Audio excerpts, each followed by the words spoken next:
Dans votre trésor maintenant, on va parler bio, un secteur qui continue de se développer. Margot Manière, vous nous direz dans un instant ce que représente le bio dans notre pays. Mais d'abord, je vous propose de partir à la découverte d'une vallée particulièrement vertueuse. Le long de la Drôme, il existe un territoire plus particulièrement en phase avec l'environnement, l'agriculture, le transport et même le rythme de travail ont été repensés. C'est un reportage de Denis Sébastien et de Philippe Évêque. La récolte des cerises commencera dans une dizaine de jours. Joël Foriel est un agriculteur heureux et convaincu. Il cultive 12 hectares de vergers biologiques, assez pour vivre correctement, tout en restant fidèle à ses principes. Moi, c'était la condition pour que je sois agriculteur, c'est d'être en bio, parce qu'il y a beaucoup d'incohérences par ailleurs qui ne m'intéressaient pas. Bienvenue dans Bio-Vallée, tout un territoire engagé dans un combat, le respect de l'environnement et le développement local. Objectif, 50% d'agriculture biologique et une proximité avec les habitants. Associé à d'autres, Joël Foriel vend ses produits directement dans ce magasin. Nous, ça nous plaît parce qu'on valorise peut-être un petit peu mieux, mais surtout on a ce retour et puis cette satisfaction des gens qui sont contents de voir que ce qu'on fait leur plaît. On a l'impression de les connaître en fait, voilà, de les voir en photo, à grandeur nature, c'est sympa. Je préfère payer un tout petit peu plus cher un produit mais avoir un produit de qualité que d'acheter un produit dont on ne sait pas exactement d'où il vient et qui n'a pas de goût.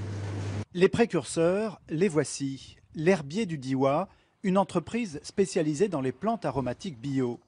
2000 m² de panneaux photovoltaïques, un bâtiment à énergie positive. Pour le patron, le souci de l'environnement est omniprésent. Pour nous, c'était important, étant le premier maillon après la production, de faire un effort commun avec les agriculteurs qui s'efforcent de produire sans apport chimique. Nous, de faire le même effort à l'intérieur de notre entreprise. Et la démarche n'est pas qu'environnementale, elle est aussi sociale. Ici, les 50 salariés travaillent 35 heures par semaine sur 4 jours. Certains ont donc choisi d'avoir leur mercredi de libre. Pour la famille, ouais. Ah oui, oui. Beaucoup plus de temps maintenant, ouais. Un jour dans la semaine, ouais. Ce qui est encore bien quand on en a encore un enfant qui est à l'école. Donc c'est pas mal. Enfin, les salariés qui viennent travailler à vélo reçoivent une prime de 100 € par mois. Une incitation qui a poussé près de la moitié d'entre eux à se déplacer en pédalant. 27 km par tous les temps, qu'il pleuve, qu'il vente, qu'il neige, nuit, jour, voilà, tous les jours. La Bio-Vallée s'intéresse aussi aux activités industrielles. Exemple, cette entreprise de recyclage de voitures, des milliers de véhicules accidentés vont trouver ici une seconde vie. 97% de la masse du véhicule est recyclée, soit au sens de la matière, soit au sens d'une valorisation énergétique et au sens d'une réutilisation d'une pièce en tant que pièce. Huile, liquide de frein, carburant, tout est récupéré. Les employés s'attachent à valoriser tout ce qui peut l'être. Je vais démonter un haillon. Voilà, donc après pour le revendre. Chaque pièce est répertoriée et empaquetée avant d'être vendue sur le marché de l'occasion. L'entreprise emploie aujourd'hui près de 120 personnes. Il ne faut pas voir l'écologie comme une contrainte. Et ici, en recyclant des pièces d'occasion, c'est de l'écologie, mais c'est aussi une activité économique.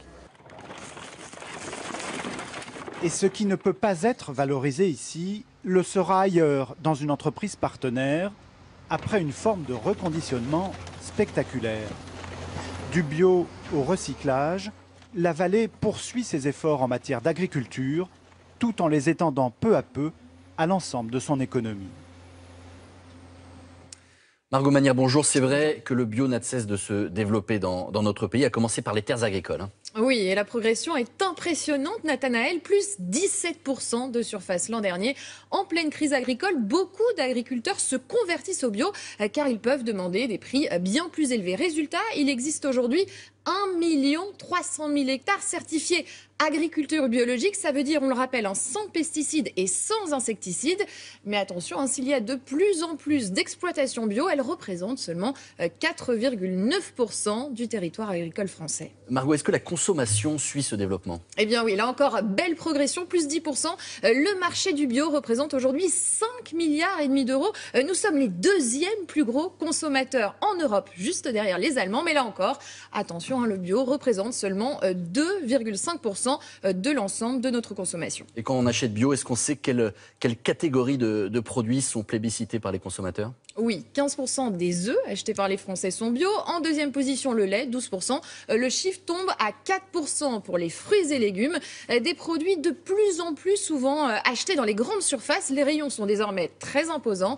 La grande distribution a bien compris que le bio est un marché d'avenir. Merci beaucoup Margot. On va continuer à parler environnement maintenant.